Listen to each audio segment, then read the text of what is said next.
In 1979, a revolution topples Iranian ruler Shah Mohammad Reza Pahlavi, and with that, a monarchy of more than 2,500 years. Ich habe zunächst nicht an einem Umbruch geglaubt. That's the way authoritarian regimes fall. First gradually, and then suddenly. The Shah's mistake was to want to do too much too fast. Shah Mohammad Reza Pahlavi, Persia's last emperor, was a key figure in world politics in the second half of the 20th century.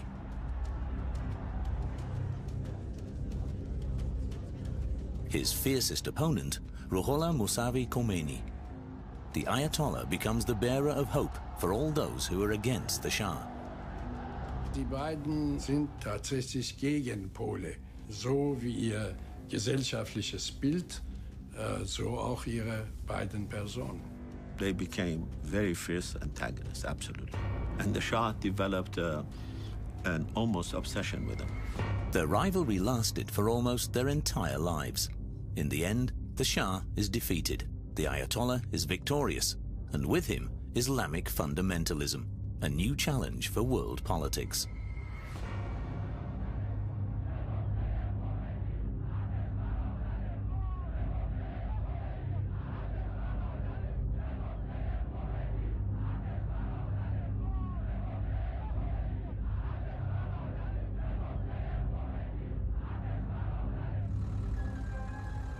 In September 1941, a young man becomes the new ruler of Iran.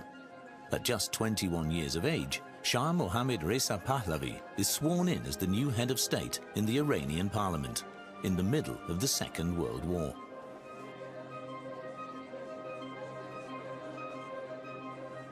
His father, Reza Shah Pahlavi, had remained neutral.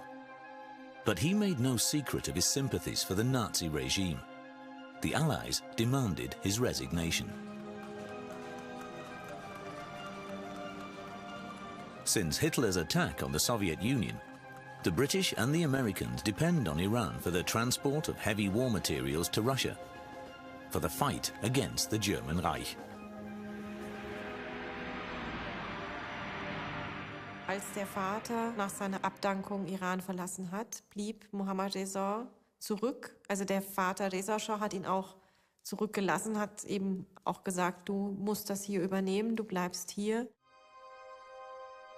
Mohammad Reza had been prepared for this task by his father from an early age. Among his siblings, he has a special role as crown prince.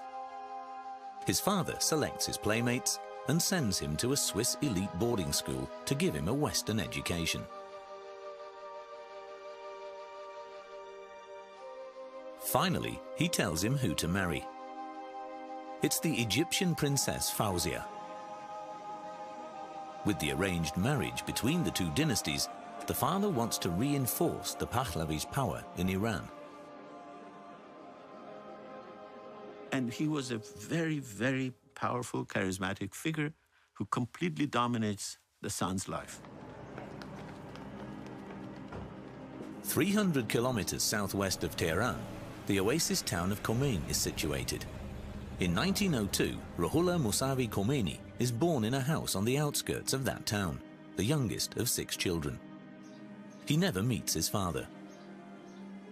His father is murdered when he is 5 months old under suspicious circumstances.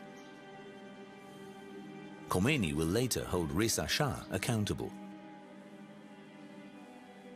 Until the end of his days, Ayatollah Khomeini thought that Reza Shah personally had intervened and to save the murder. That bitterness left in him, because in his writings, every now and then he says those whose fathers have been killed by Reza Shah. Khomeini grows up without a father. This will impact him all his life. His mother takes Khomeini to a wealthy aunt who makes sure he receives a good education.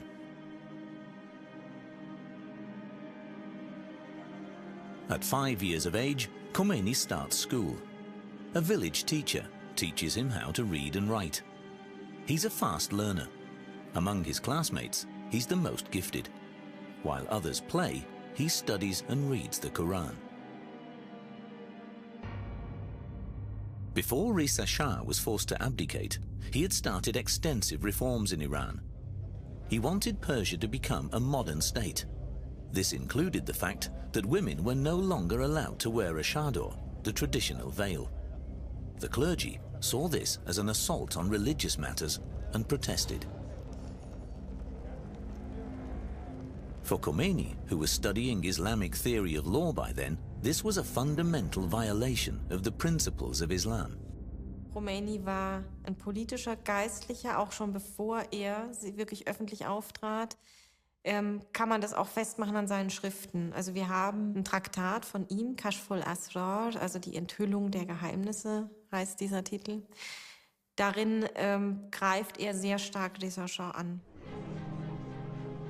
Reza Shah's abdication under pressure from the Allies must have been greatly gratifying for him. He demands that Iran will now be ruled according to Islamic law again. This demand doesn't have any effect yet. Reza Shah dies in exile in South Africa in 1944.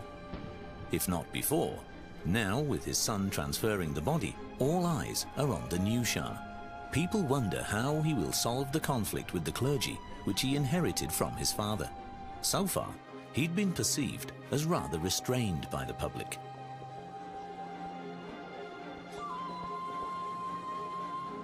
As Shakespeare says, some have greatness thrust upon them and some seize greatness. Mohammad Reza Shah had the monarchy seized, thrown upon him. And there was a big difference with someone who goes and grabs power and creates the modern state with someone who was essentially a reluctant king. The young Shah acts surprisingly resolutely. Like his father, he wants to modernize state and society, but end his father's confrontational course with the clergy. His subsequent opponent, Khomeini, now teaches Islamic theory of law. He finds a sympathetic ear in younger students who become radicalized. One group names themselves Fadaiyan-e-Islam. These martyrs of Islam are Shiite fundamentalists. They come from the ghettos of Tehran and demand the establishment of a theocratic state on the basis of the Quran. Any Western influence is to be banned. Women must wear veils in public again. Within a couple of years, they really became very important because, first of all, they assassinated a top intellectual, Mr. Ahmad Kasravi, who campaigned against Islam as a whole. Then they proceeded further and assassinated the Prime Minister, General Razmara. And Khomeini was the cleric who gave them clerical cover. Because, you know, in Islam, or at least in Shiite Islam, you can't just go and kill somebody unless a clerical authority writes a fatwa, as, for example, like Khomeini wrote against Salman Rushdie. In early 1949, there's an assassination attempt on the Shah as well. It was probably carried out by a terror group, but this has never been proven. The Iranian parliament blames the Moscow-following Tudeh party and bans it. This comes in useful for the Shah, for communist ideology is equally as suspicious to him as is radical Islam. His political path is directed towards the West. I'm looking forward with the keenest anticipation to all that I have to experience here in the greatest of the democracies in a free world. In November 1949, the American President Harry S. Truman and the American people welcome Shah Mohammad Reza exuberantly. But not exactly selflessly. They want to secure access to the huge oil reserves in Iran.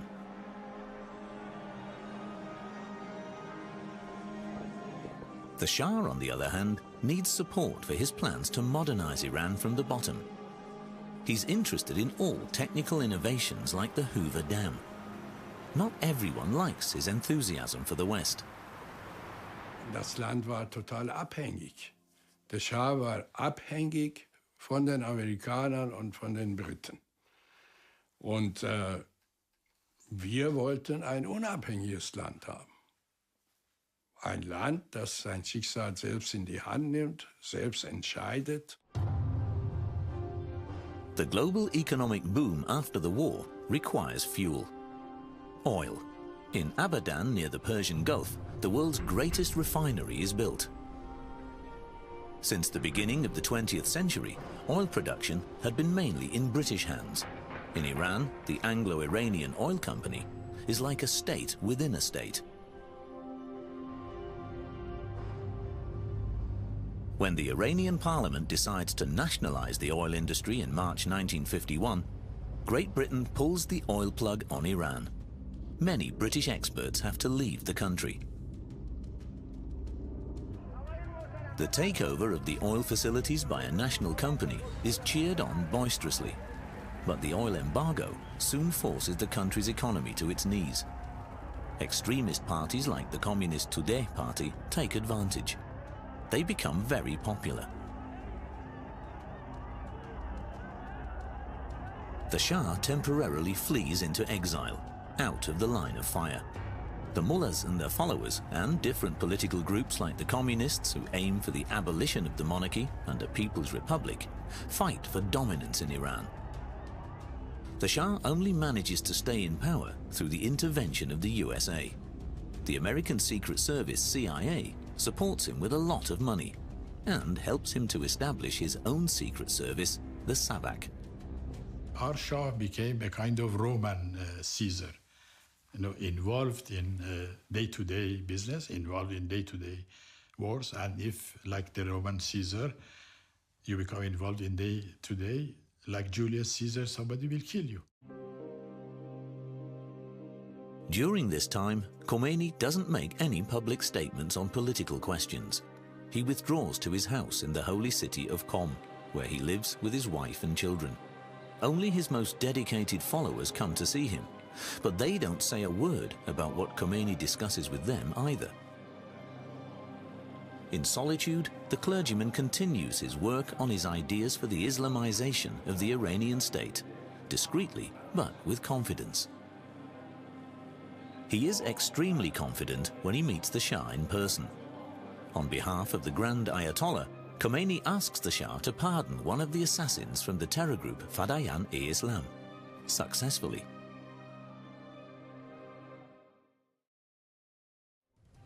The Shah definitely wants dialogue with the mullahs.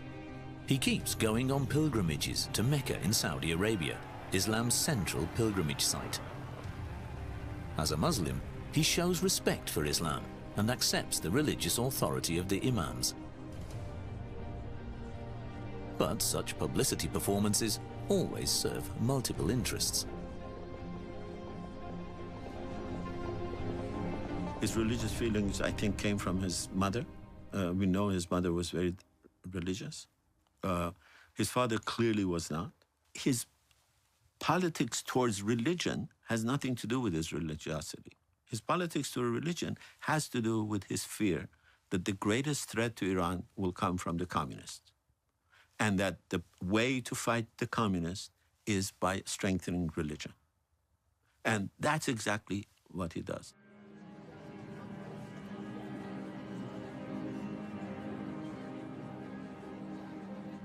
Any ally in the fight against the influence of the Communist Soviet Union is fine with the Shah.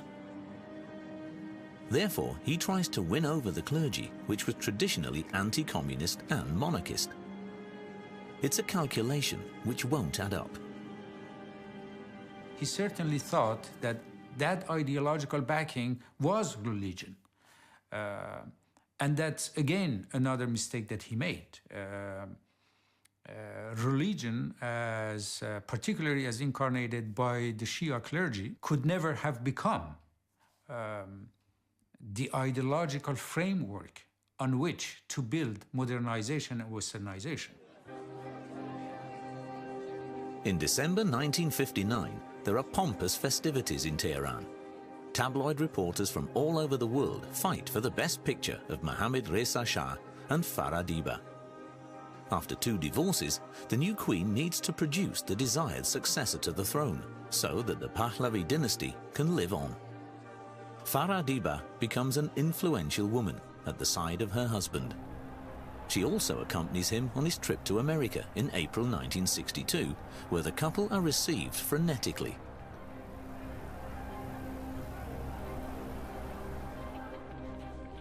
The Shah seeks to deepen Iranian-American relations with President John F. Kennedy. Both agree that only a strong military can fend off the latent threat of the Soviet Union. Arming Iran is a done deal. For the Americans, it's a valuable business. Weapons for oil.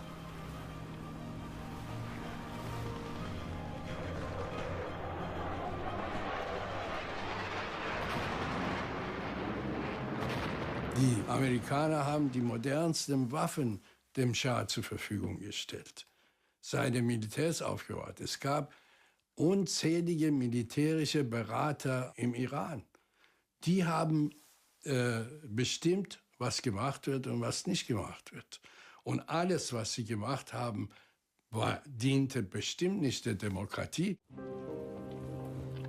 In the 1960s, Iran was still a developing country. Most of the people were farmers without their own land. The land belonged to feudal masters and land barons, including a number of mullahs and religious trusts. On the 11th of January 1963, the Shah introduces an extensive program of reforms. He calls it the White Revolution. Its aim is to markedly improve the conditions of life for the people. انقلاب سفید موقعی که علازت تصمیم گرفتن واقعا تصمیم و فکر خودشون بود، برای اینکه همونطور که گفتم ایشون میخواستن مملکتشون، هموطنانشون پیشرفته بشن، جلو برن. A national referendum strengthens the ambitious program, which includes the abolition of the feudal system, privatization of state-owned companies, the fight against illiteracy, and the introduction of women's voting rights.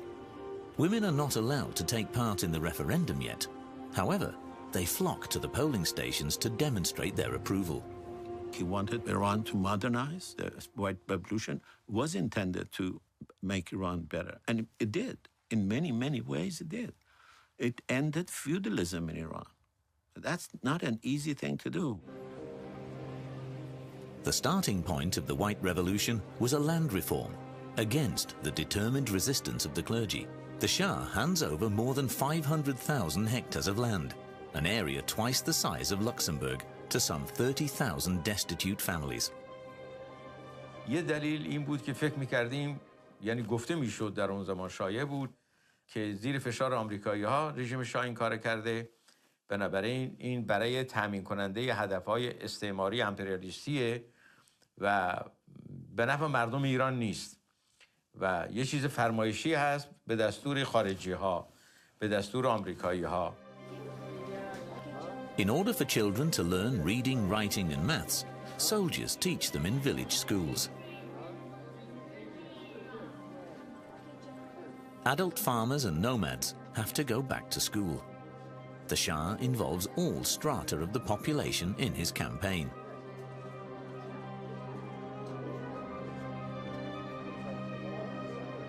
Es gab eine Armee zur Alphabetisierung und nicht tatsächliche Bildung. Und ich meine, es ist gut, wenn die Leute alphabetisiert sind, aber Alphabetisierung bedeutet nicht politische Bildung. Das ist ein sehr großer Unterschied. Und politische Bildung wurde überhaupt sowohl an den Schulen als auch an den Universitäten verboten. Khomeini takes on the role of a mouthpiece for a group of mullahs who reject this policy as pro-Western. در اون زمان آیت الله خمینی عنوان فردی شمرده میشد که این خواسته های مردم رو، خواسته های معترضان و مخالفان رو بازگو میکرد و با شجاعت و شهامت اینها رو پیگیری میکرد. از این جهت هم ما از آیت الله خمینی حمایت میکردیم. Khomeini war zu der Zeit, als er dann wirklich öffentlich auftrat, eben nicht mehr der junge Geistliche, der vorher war in Rom, der sich über Reza Shah beschwert hatte, der sich dann eben auch zurückhielt aus Respekt vor seinen Lehrern, sondern zu der Zeit war er dann eben auch schon Großayatollah, hatte sich dann eben auch schon eine ansehnliche Anhängerschaft versammelt und konnte dann natürlich auch, hatte ein ganz anderes Mobilisierungspotenzial. Khomeini takes advantage of his gain in power. He abandons his hitherto withdrawn position and openly opposes the Shah's politics. For the first time, he publicly warns him not to carry on with his father's ways. Khomeini sent a couple of letters directly addressed to the Shah, and the Shah gave a couple of speeches, directly responding to him. I've quoted those at length in the Shah book, and they're remarkable. Khomeini, for his defiance, telling the Shah, boy, don't do something so that I throw you out of the country like your father. And the Shah saying these little, the word is like ants, like who survive in feces. We're not going to let them rule this country. Strengthening the role of women in Iranian society is an integral part of the White Revolution. Iranian women grasped this opportunity to make public use of their newly acquired rights and the associated self-confidence. Women can not only vote now, they can also become political candidates. For Iranian women, this is a milestone on their path to emancipation.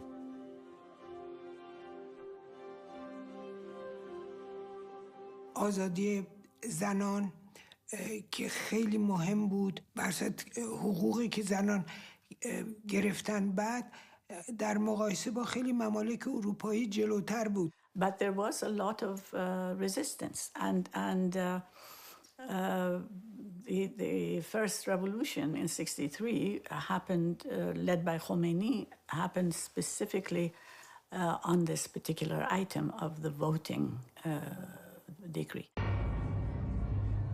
For Khomeini and his followers, the new role of women in politics and society is a threat to the foundation of their faith. They mount a counterattack. Khomeini denounces corruption, state violence, and the torture used by the state's secret service Savak. He threatens the tyrant of our time in a speech with a black reaction to the White Revolution. Khomeini war der Einzige, der sehr radikal damals gegen den Schah sich geäußert hat. Er hat ihn gedroht, dass er ihn als einen sündhaften Menschen, religiös sündhaften Menschen darstellen würde. Und er hat gedroht, einen Aufstand gegen ihn zu organisieren. There are demonstrations and counter-demonstrations. The Shah deploys the military to the holy city of Qom. Blood is shed. Khomeini is arrested and sentenced to death. Thanks to the pleading of numerous clerics, the sentence is changed, and Khomeini is exiled to Najaf in Iraq. In the meantime, the implementation of the White Revolution is more difficult for the rural population than expected. The farmers now have their own fields to till, but they often lack seeds, water, and modern agricultural machines.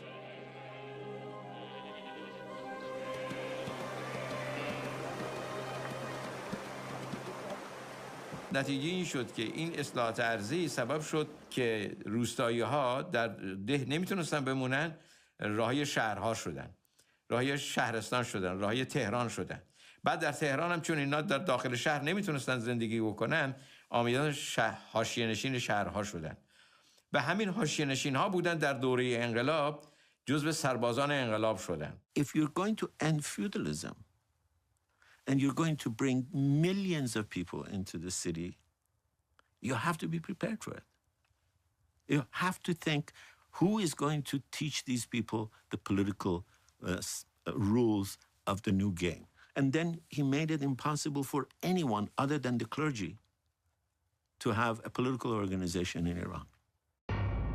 At first, Khomeini completely secludes himself in his exile in Najaf, a stronghold of Shiite Islam in Iraq. At 60, he believes he's finished. He's isolated. Many Iraqi scribes don't want to have anything to do with his political activities. He immerses himself in his studies of the Holy Scriptures again. He only communicates with very few of his pupils to stay abreast of the situation in Iran. One of his few pillars is his family, who have followed him into exile.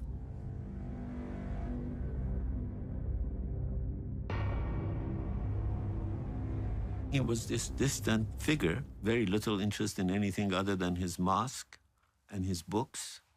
He never went once 2 blocks from his house, the other side, to see a river. He went to his mosque and came home for 14 years. Meanwhile, in Iran, in October 1967, the Shah continues the grandeur of the old days. The Shah had always stressed that he wanted to achieve something for his country before ascending the peacock throne with all honors. Now, he has himself crowned emperor in Tehran. The clergy supports him. The Shah has always factored the clergy into his public appearances. He knows how important it is, especially for the ordinary people, to reference the religious foundation of the ruling dynasty. Now it seems he has arrived. He is the Shahanshah, the King of Kings.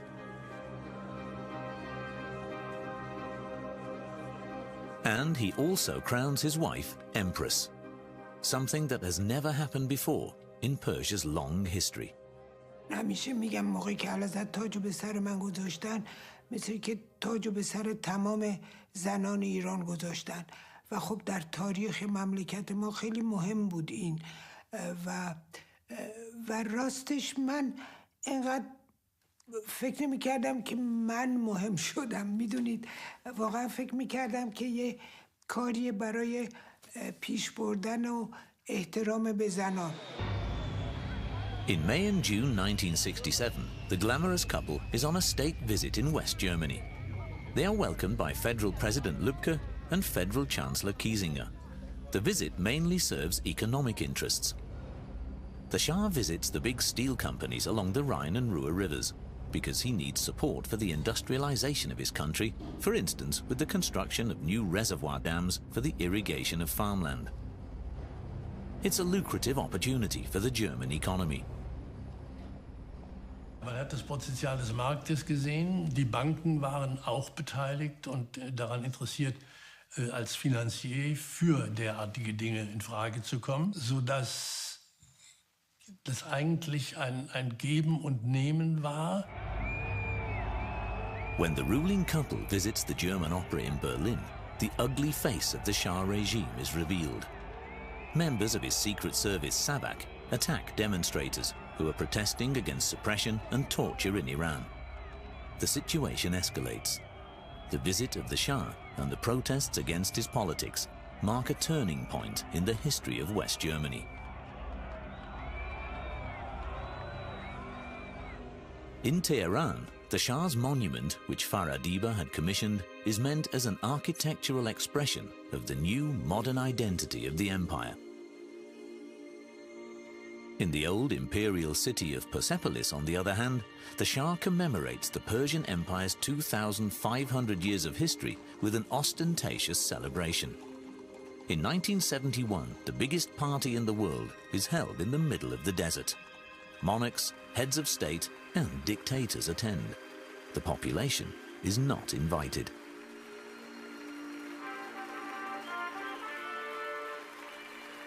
It was one of those things that the intention was well, but the execution went so much in exaggerated way, mixed with cronyism and corruption, that I think it backfired on him. In order to lead the White Revolution to success, the Shah upgrades the technology of the country with the help of capital assistance from abroad. He invests billions in electrification and numerous other industries. He wants Iran to get in with modernity. and become great again, just like the Persian Empire was historically. I think that our country in the next 10 years will be what you are today. In the next 25 years, according to other people, I'm not saying that, will be among the 5 most prosperous countries of the world. To this end, the Shah also invests in nuclear energy. US, American and French companies want to do this lucrative deal. In the end, however, it's West German businesses who signed the deal with Iran.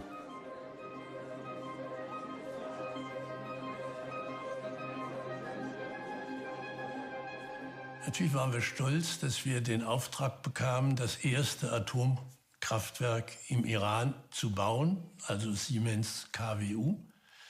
Auf der anderen Seite habe ich mich natürlich gefragt, warum baut ein Land, das unendlich viele Energiereserven, Öl und Gas hat, warum bauen die überhaupt ein teures Atomkraftwerk? Einmal spielte natürlich für die deutsche Wirtschaft auch der Opportunismus eine Rolle. Wir waren interessiert zu liefern oder zu investieren.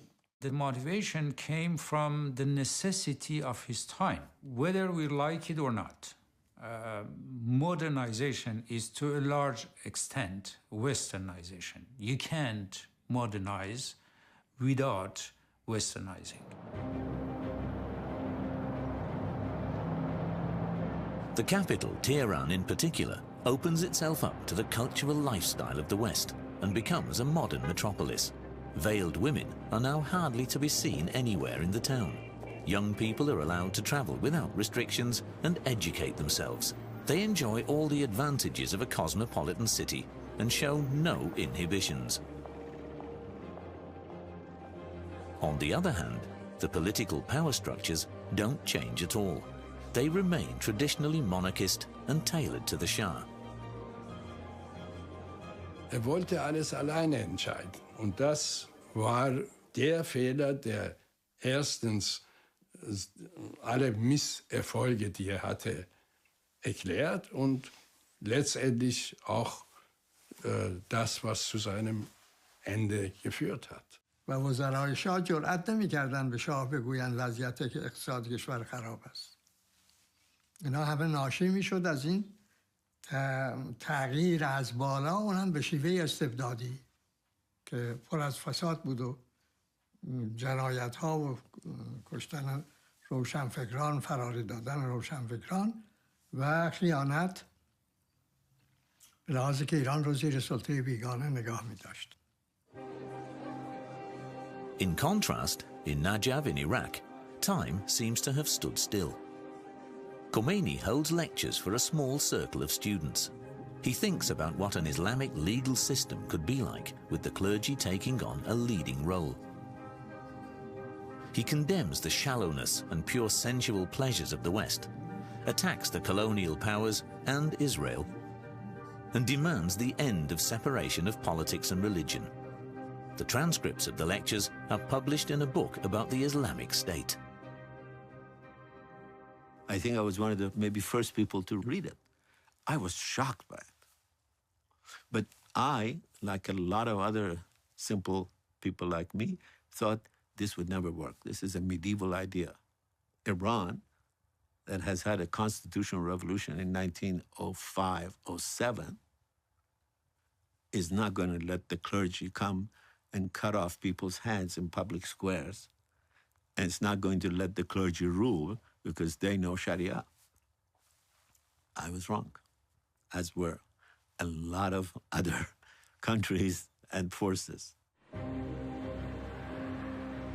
In Iran, this book about the Islamic State is not published, but banned. They want to prevent the radical ideas and theological demands of the Shiite cleric from spreading. But the censorship only increases the fascination Khomeini's book holds for the opponents of the ruling class. کتاب ولایت فقیه ایشون رو چند سال پیش از پیروزی انقلاب من خودم بارها عرض کنم که تو شهرستان‌ها بردم، جاهای مختلف بردم، دادم به دست افراد و البته این در حالی بود که اگر واقعا این کار ما به دست ساواک میرسید، ساواک متوجه میشد، خیلی به اصطلاح برای ما سنگین تمام میشد، گران تمام میشد، ولی در این حال ما این کار انجام میدادیم. Those who politically oppose the Shah's regime face imprisonment in the Iranian Secret Service Savak's prison, where torture and executions are daily fare. This was one thing the students had demonstrated against when the Shah visited Germany. There is no getting out of the dreaded detention center, which was built by German architects in the 1930s.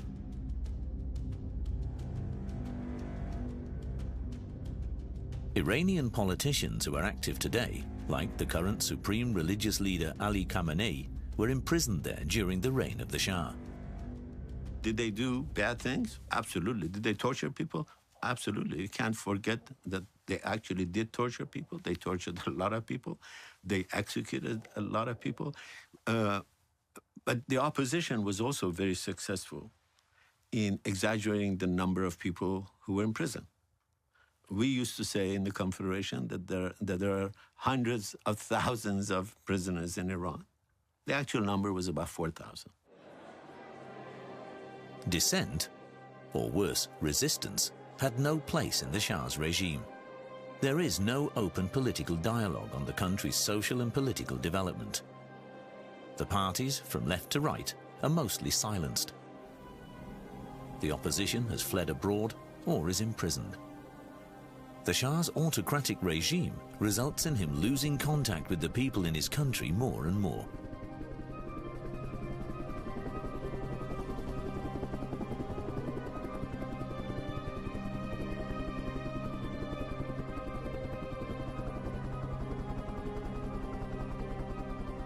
Das Land entwickelt sich nur dann, wenn die Menschen eine gewisse Autonomie bekommen.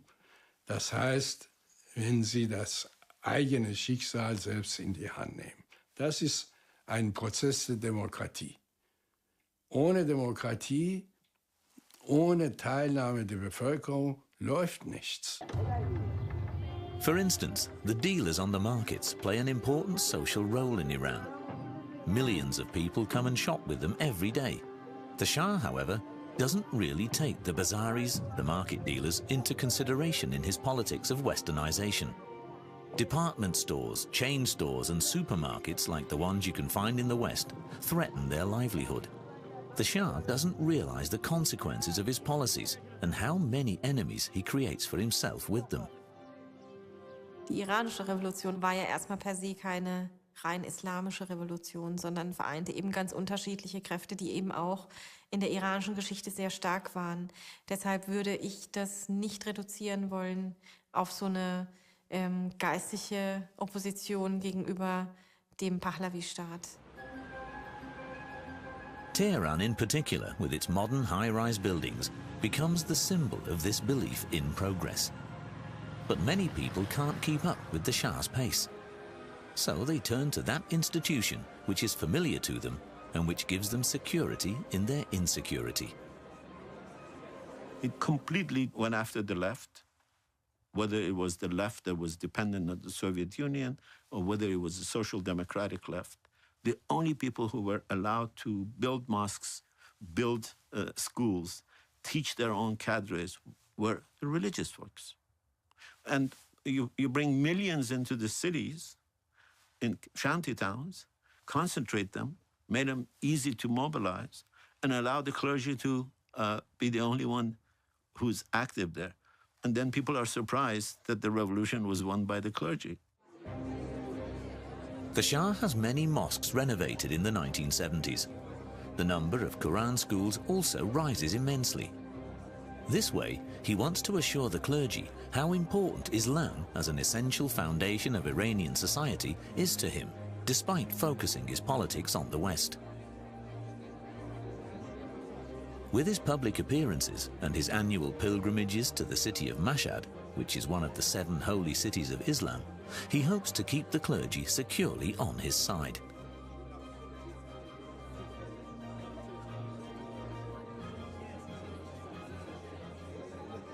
He saw religion as his last line of defense. He saw religion as his most powerful stronghold within the country. And that's where he made a massive miscalculation, massive strategic and ideological and political miscalculation, because what he thought of as his most powerful stronghold and backing turned out to be his most fatal and dangerous enemy.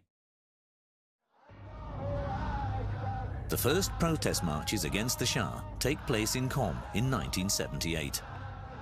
The reason is a defamatory article against Khomeini, which is published in a big Iranian daily newspaper. The article accuses him and the clergy of counter-revolution. His followers organize a demonstration of support. It was the fast-moving revolution. Maybe it is the fastest revolution in human history, because everything happened within 4 months. With every passing day, the resolve of the Shah's regime to stay in power was weakening, and the resolve of the opposition to demand his removal was increasing. There were fatalities during this demonstration in Qom. According to Islamic custom, the dead are commemorated every 40 days. Soon, hundreds of thousands take to the streets. Each time, there are more of them. The Shah wasn't anticipating this kind of resistance. It catches him and his regime completely off guard. The growing power of the streets paralyzes him. On August the 19th, 1978, an arson attack on Cinema Rex in the oil city of Abadan kills 422 people. The opposition blames the Iranian Secret Service and the Shah. Later on, there's a growing body of evidence for the clergy being behind the attack, with Khomeini as the mastermind in the background. After Cinema Rex, it was a different story, both in magnitude, in the anger, and in the slogans. For the first time, I heard thousands of people say death to the Shah. That would have been unimaginable in '77. The protest of the masses turns into open violence. Tehran is ablaze. The military intervenes. On the 8th of September 1978, a day which will go down in Iranian history as Black Friday, 64 people are killed on the central Jaleh Square. The opposition claims there were 15,000 deaths. A general strike ensues, paralyzing the country.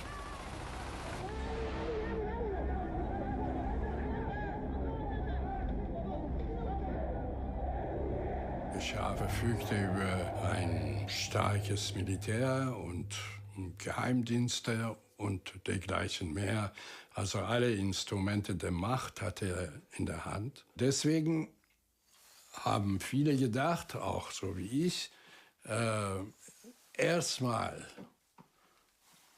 versuchen wir mit Khomeini das Regime zu stürzen, danach wird man schon mit ihm fertig werden. At the behest of the Shah, the government declares Khomeini a persona non grata. He's forced to leave his exile in Najaf. His confidants advise him to leave for Europe, which he declines at first. What is he to do in a non-Islamic country? He is wrong. When he goes to Neauphle-le-Château, a little suburb of Paris, thousands of his followers from all over the world flock there. Western politicians and intellectuals like Jean-Paul Sartre, Michel Foucault, and François Mitterrand also support Khomeini. In France, he suddenly finds himself the center of the global public.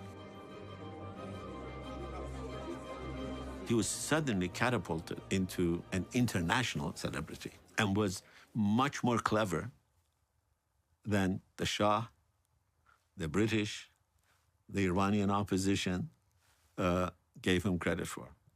Because initially the idea was that they would send him to Neauphle-le-Château and he would become an embarrassment. He would say reactionary things and would frighten people. Well, he didn't say the reactionary things. He was very careful. He never once in 10 interviews, never once mentioned the word velayat faqih. به جای شاه یک حکومت عدل اسلامی، حکومت دموکراسی به تمام معنا، حکومت مستقل و ایران مستقل میخوان درست کنه. Khomeini mentions none of the radical ideas he expressed in his book on the Islamic State. Since his writings are banned in Iran and unknown in the West, no one can confront him with them. His speeches against the Shah are recorded and distributed in Iran. ما به هر شکلی که بود این بیانیه‌ها و اطلاعیه‌ها رو به این ور اون ور پخش می‌کردیم، نوار کاستش این ور اون ور می‌بردیم پخش می‌کردیم و خب اینها نوارهای کاست تا عمق روستاها هم می‌رفت. The generals in Iran are waiting for the Shah to give them the order to crack down on the insurgents. But he is weakened by cancer and doesn't signal anything of that sort. The military is perplexed and backs off.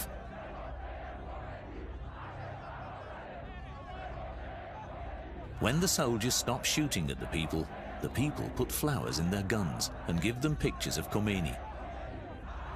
They celebrate their new leader. In a televised appeal to the Iranian people, the Shah wants to change tack one more time. من نیز پیام انقلاب شما ملت ایران را شنیدم. تضمین می‌کنم که حکومت ایران در آینده بر اساس قانون اساسی، عدالت اجتماعی و اراده ملی و بدور از استبداد و ظلم و فساد خواهد بود. He looked weak. He looked absolutely despondent. He couldn't read the text. And the point that he was saying is that I have heard, that's the famous phrase, I have heard the call of your revolution and give me another chance. And people saw it rightly as a sign of his weakness. If ever there was a sign that he is not going to be able to master the situation, that was, to me, the speech.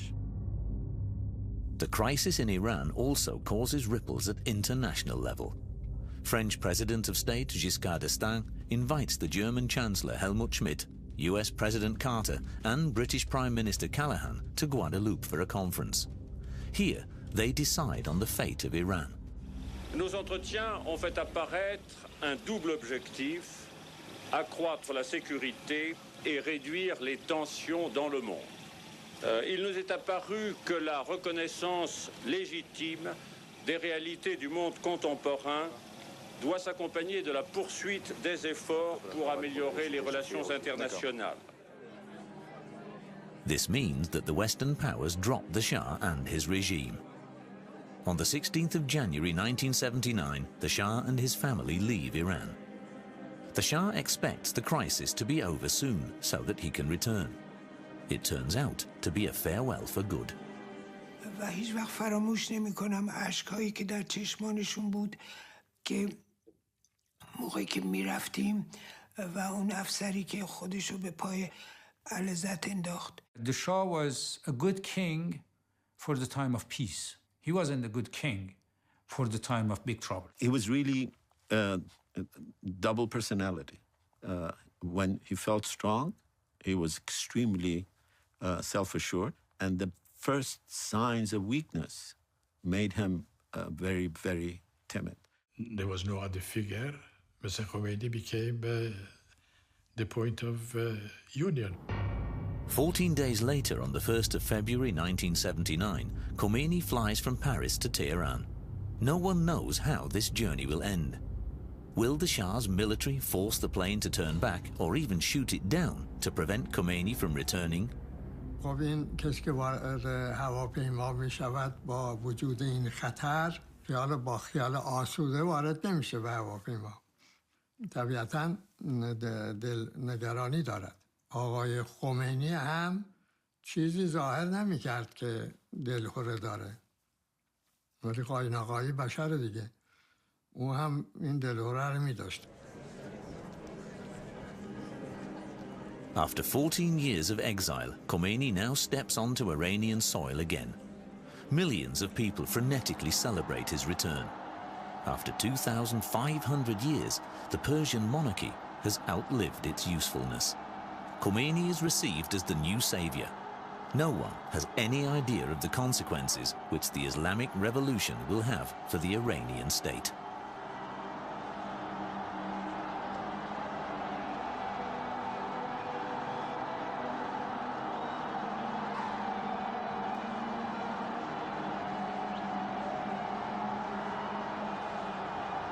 Virtually all our intellectuals supported Khomeini, from right to left, including those who had supported the Shah.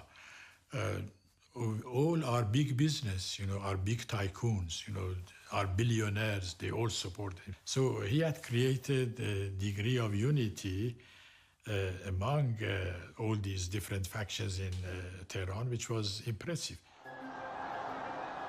Khomeini's first visits are to the Behesht-e-Zahra cemetery on the outskirts of Tehran, where the victims of the Shah regime are buried, and to the holy city of Qom, where his resistance began many years before.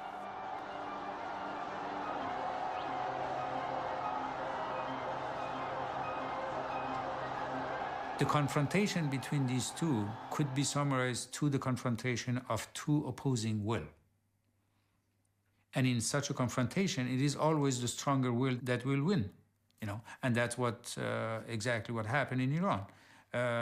Khomeini's will was far stronger to conquer power than the Shah's will to keep power.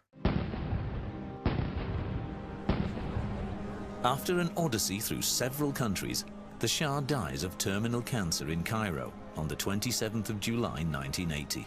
He lived to be 60 years of age. His body is buried in the Al-Rifai Mosque in the Egyptian capital.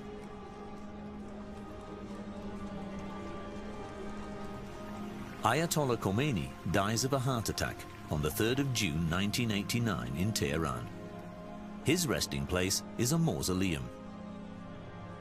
During his 10-year reign, he implemented his ideas of an Islamic revolution with uncompromising vigor and turned Iran into a theocracy, thus setting a dynamic in motion which even today keeps the world in suspense.